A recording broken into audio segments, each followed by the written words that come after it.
네, 여러분 안녕하십니까. 뉴스투데이 제주입니다. 제주 4.3 희생자에 대한 보상금 지급 기준을 담은 4.3 특별법 일부 개정안이 이번 주 국회 본회의 처리를 앞두고 있습니다.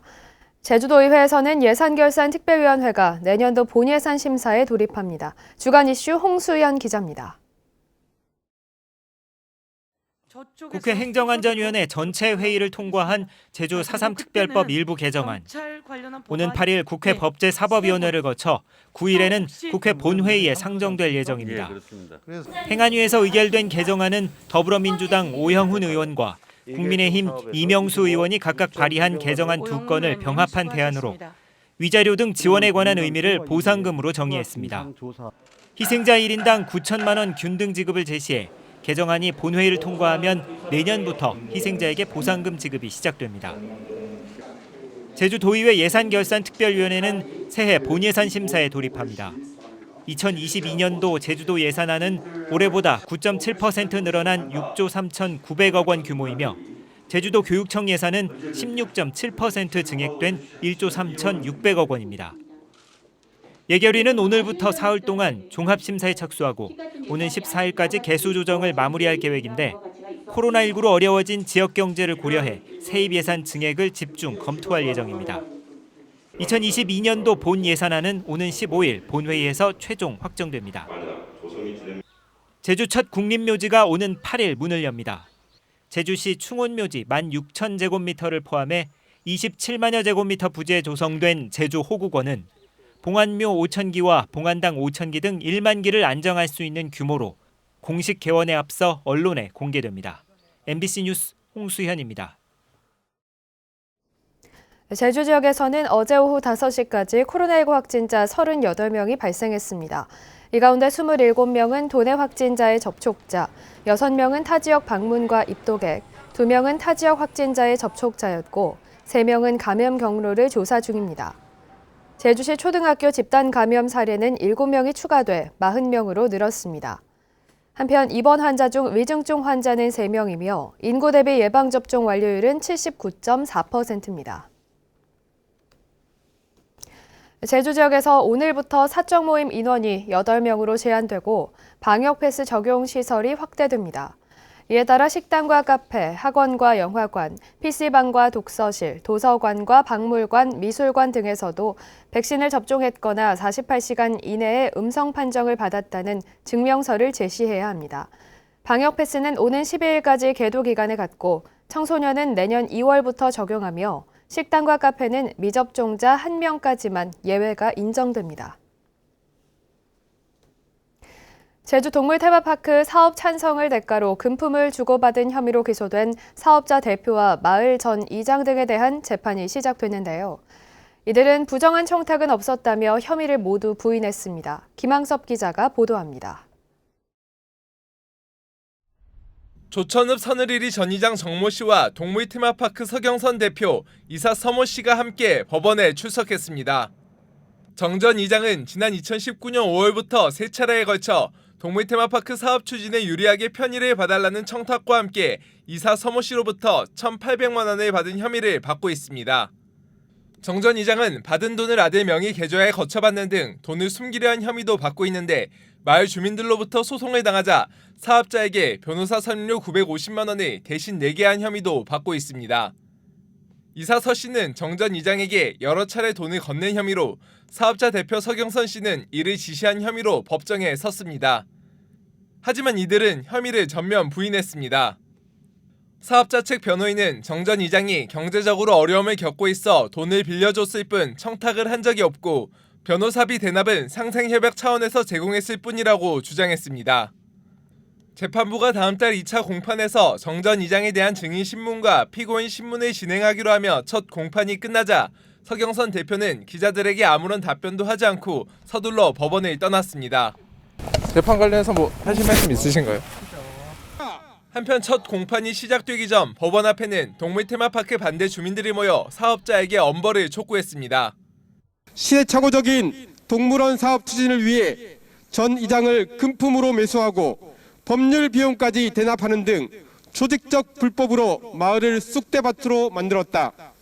또 서경선 대표와 서모이사가 반대 주민들을 피해 변호사 대기실로 들어가자 주민들은 사업자들에 대한 특혜라며 항의하는 소란이 빚어지기도 했습니다. MBC 뉴스 김항섭입니다.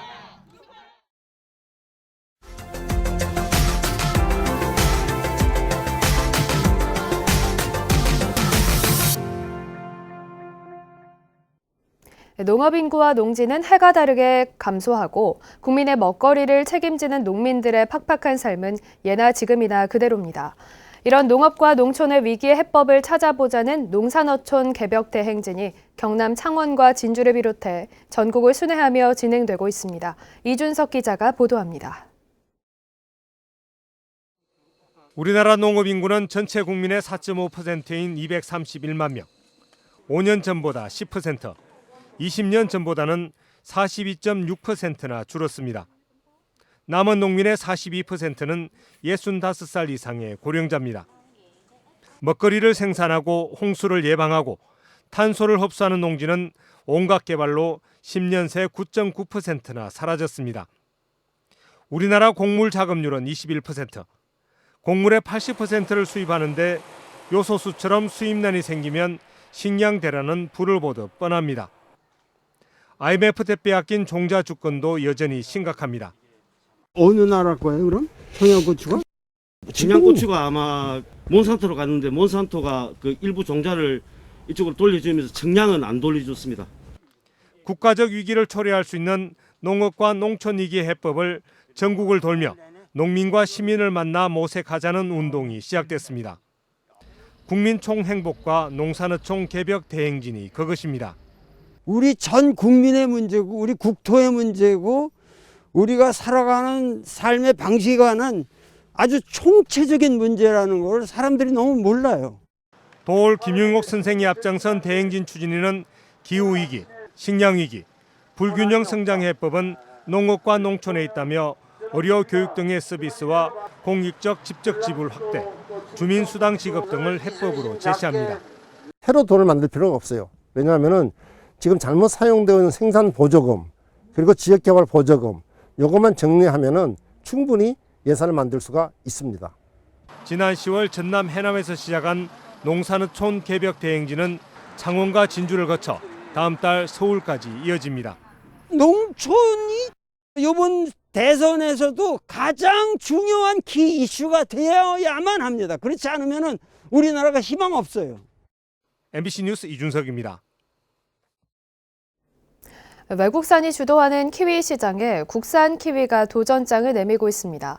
껍질째 먹을 수 있는 키위를 비롯해 국산 품종이 잇따라 개발된 덕분인데 이제는 경북 지역에서도 야열대 작물 육성에 적극 나서고 있습니다. 안동 MBC 김건엽 기자가 보도합니다. 온실안에서 키위 수확이 한창입니다. 국산 골드 키위 품종인 감황입니다. 골드 키위의 평균 당도는 16에서 17브릭스, 감황은 최대 19브릭스까지 나와 당도가 뛰어나고 수확 시기가 10월 중순으로 빨라 서리 걱정을 하지 않아도 됩니다. 당도나 풍미가 굉장히 우수하기 때문에 애국 키위에 비해서 결국 더지지 않는다. 그러면 농가들이 조금만 더 기술력만 업이 되는 것 같으면 충분히 경쟁. 기존 품종보다 30g 정도 무게가 더 나가는 골드윈. 한 개만 먹어도 비타민C 하루 권장량을 충족할 수 있는 레드비타. 외국산 품종에 토종 다래를 접붙여 개발한 그린몰은 껍질째 먹을 수 있습니다. 다른 키위들은 껍질을 까서 먹어야 되는데 그냥 편하게 먹으니까 너무 편하고 편한데도 또 맛있어가지고 되게 좋은 것 같아요. 지금까지 개발된 국산 키위는 모두 25개 품종. 재배 면적은 지난해 기준으로 370헥타르. 보급률은 26.6%로 매년 지속해서 늘어나고 있습니다. 경북은 키위 재배 면적이 3.5헥타르로 아직 걸음마 단계지만 2025년까지 1,462억 원을 투입해 아열대 작물을 새 소득 작물로 적극 육성할 계획입니다. 지역에 적합한 품종 개발이라든가 이런 것들은 농업기술을 통해서 육성해 나가고 또 저희들 경상북도에서는 FTA 대체 가수 지원 사업을 좀 변경을 해서 기후변화 대응 기후변화에서 촉발된 농작물 재배 변화. 그 새로운 도전 앞에 국산 품종 개발은 큰 힘이 되고 있습니다. MBC 뉴스 김건엽입니다.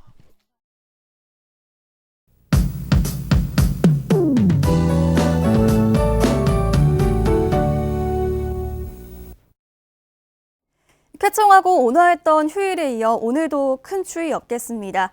아침 공기는 밤사이 복사능각으로 인해 차갑지만 기온이 금세 오르겠는데요. 오늘 한낮 기온은 16도로 예년보다 온화해서 활동하기 좋겠습니다. 현재 우리나라 주변으로 고기압이 자리하고 있는데요. 오늘 제주는 동해상에 위치한 고기압의 가장자리에 들면서 고기압의 영향을 받겠습니다. 따라서 오늘 제주 전 지역에서 맑은 날씨를 보이겠고요. 미세먼지 농도도 좋음 수준으로 대기질도 깨끗하겠습니다. 현재 기온 어제와 비슷하거나 2도가량 높은데요. 북부 지역은 8도, 동부 지역은 7도를 보이고 있고요. 서부 지역은 서풍의 영향으로 11도로 가장 높은 기온을 보이고 있습니다. 한편 영하권을 보이고 있는 한라산 높은 곳은 이미 내린 눈이 얼어서 빙판길이 많은데요. 안전사고에 유의하시기 바랍니다. 오늘 한낮 기온은 대부분 지역에서 16도까지 오르겠습니다. 도서 지역도 대체로 맑겠고요. 예년 이맘때 날씨를 보이겠습니다. 바다의 물결은 잔잔하게 일겠는데요. 내일부터 제주도 남쪽 먼바다를 중심으로 바람이 강하게 불겠습니다. 절기 대설인 내일도 맑고 온화하겠고요. 당분간 큰 추위는 없겠지만 일교차가 크게 벌어지겠습니다. 건강 잘 챙기시기 바랍니다. 날씨였습니다. 국내 첫 민간 기업의 로켓 시험 발사가 제주에서 진행됐습니다. 로켓 개발 기업인 페리지 에어로스페이스는 어제 새벽 1시쯤 제주시 한경면 용수리에서 길이 3m, 직경 20cm의 소형 액체 추진 로켓을 시험 발사했습니다. 업체 측은 올해 안에 본 발사를 진행할 계획인데 강정평화네트워크는 소음으로 지역 주민과 바다 생물에 악영향을 미친다며 발사를 철회하라고 요구했습니다. 제주문화예술재단 공개 채용 시험에서 합격자 내정 의혹이 제기돼 제주도 감사위원회가 조사에 나섰습니다. 제주도 감사위원회는 시험 직전 제주문화예술재단 내부망에 게시된 주간 업무 계획에 현재 계약직으로 근무 중인 응시자의 이름이 합격자라고 명시된 것과 관련해 조사를 진행하고 있습니다. 재단 측은 주간 업무 계획을 작성한 직원이 장난으로 이름을 적었다고 해명했는데 해당 응시자는 실제로 합격한 걸로 알려졌습니다. 장기간 공사가 중단되고 있는 제주시 2호 유원지가 또다시 사업기간 연장을 요청했습니다. 사업자인 제주 분마 2호랜드는 환경 영향평가를 사업계획에 반영하고 자본을 조달하기 위해 올해 말까지인 사업기간을 2024년 말까지 3년 연장해달라고 제주도에 신청했습니다. 2호 유원지는 지난 2009년 해안 매립공사만 끝낸 뒤 자금난으로 중단됐고 일부 토지가 경매로 넘어가면서 올해 초에도 사업기간을 1년 연장했었습니다.